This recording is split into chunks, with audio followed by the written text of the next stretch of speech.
Good afternoon, everybody. Thanks for sticking around. As you know, you couldn't leave today without talking about the hot topic that is GDPR.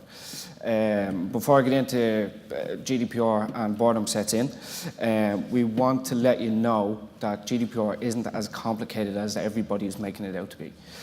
We have set up, in conjunction with ClearChoice, we've set up GDPR Buddy to help you along the way of becoming GDPR compliant.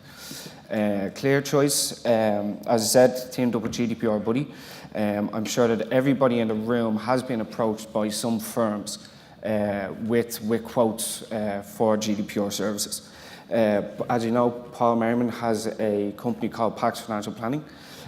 We had quotes on the table ranging from $2.5 grand up to 15 grand for GDPR services.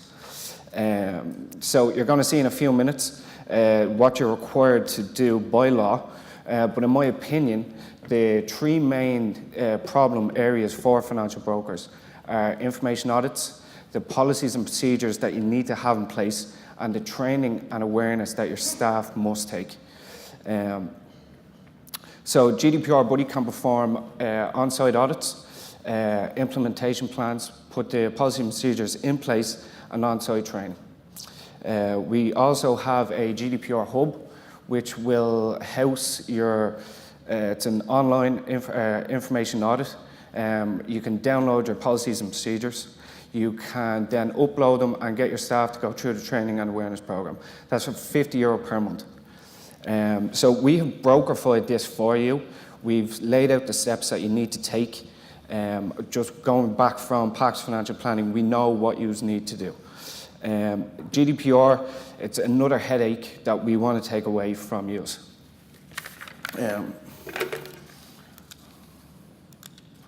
So GDPR, I don't want to bore you by death by slideshow. So what is GDPR? General Data Protection Regulation.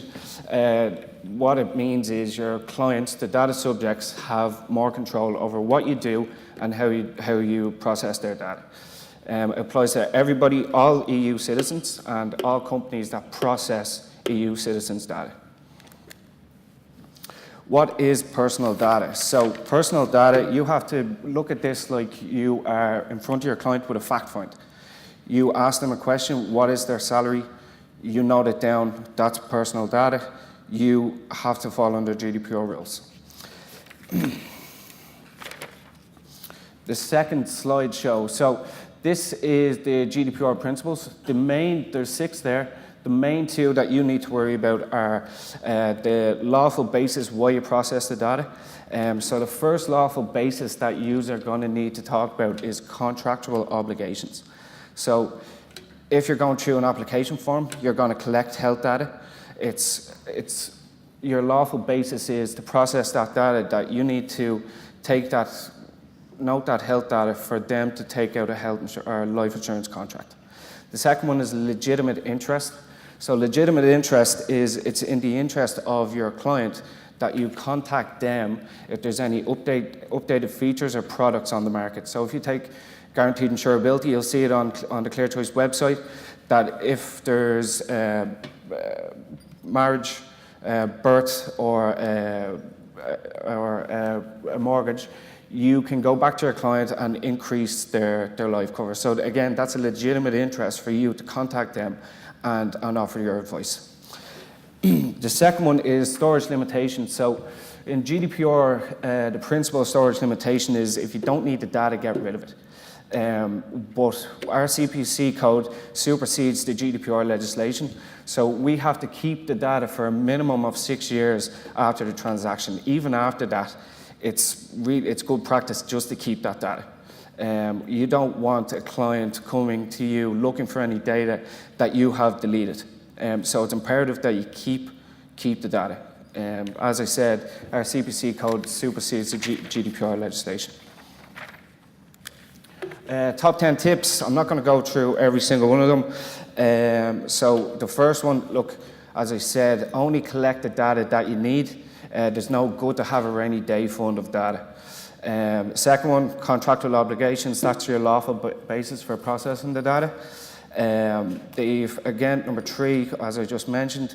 Number 4, make sure you have a data processing agreement in place. So ClearChoice would be a data processor for use.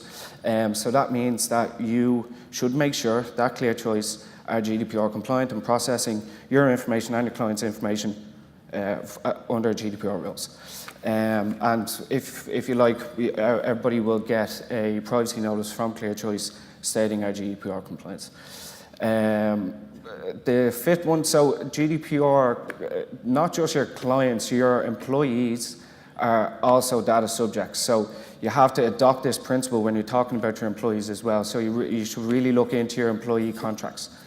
Continuing on, review your privacy policy. So one of the main points here is that on a privacy policy, if you collect health data, it's also known as sensitive data, you need to have explicit consent to collect that data. So you need to have this in your privacy policy. Number 7, make sure you have technical ability to transfer your customers' data and move it from different IT infrastructures. Number 8, make sure you have the security levels in place so all laptops encrypted, passwords obviously on everything as well. And number 9, make sure you know how, if it's inevitable that you do have a data breach, that you know what to do. And number 10, 25th of May, it's not a deadline, it's only the beginning, so you don't have to be GDPR compliant by the 25th of May. You need to have an action plan and to show that you're proactively trying to become GDPR compliant. So it's, as I said, it's not Y2K. GDPR will not wash over. This is more like the smoking ban. So everybody will eventually have a client that asks to see all the data you have on them. Every broker here will eventually, unfortunately, have some sort of data breach. It's what the policies and procedures you have in place will determine the outcome of those situations. Information audit. So this is probably one of the first steps you're going to take on your GDPR journey. I done an audit on Pax Financial Planning, and we have our clients' files stored on Dropbox. After a bit of digging, we realized that Dropbox's servers are housed in the US. Under GDPR rules, that's not a good thing. We had to switch over to SharePoint, which are housed in Belgium. So again, these information audits, what GDPR Buddy can do for you, will find out these issues and we can rectify them for you. This is the information audit lifecycle. So again, it's like your fact find. You go through a fact find. It's just you go through the steps. And it's an information fact find. New rights for consumers. So they have the right to compensation regardless if there's a financial loss. So for an example is if you have bank statements. So let's say you have a bank statement and you email it to the wrong email address. They can file a lawsuit towards you regardless if there's a financial loss or not. It's based off emotional stress. Portability, so they have the right to transfer the data from one broker to another. Erasure, it's not an absolute right. Again, our CBC code supersedes the GDPR ruling. And subject access request. So this is an absolute right. If you get an access request, you have 30 days. It's not a month, it's 30 days, including weekends, to provide this data. And going back to portability, it's going to be interesting to see how LOAs pan out when this kicks in. So your client will have the right to transfer any data from one company to another. So we should really keep an eye on that one. Data protection officer, again, does everybody in the room need a data protection officer? Absolutely not. There's some one-man bands here. You can use GDPR Buddy, go on, fill out your information audit, download your policies and procedures, put them into place, there you go.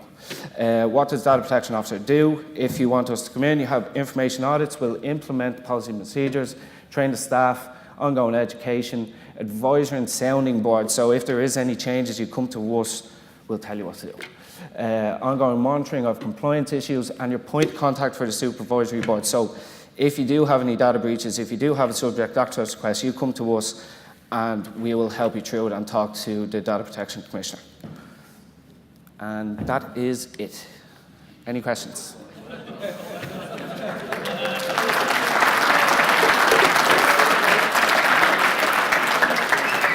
We have a couple of minutes. Anyone have any questions for Joe?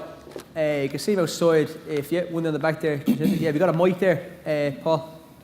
No?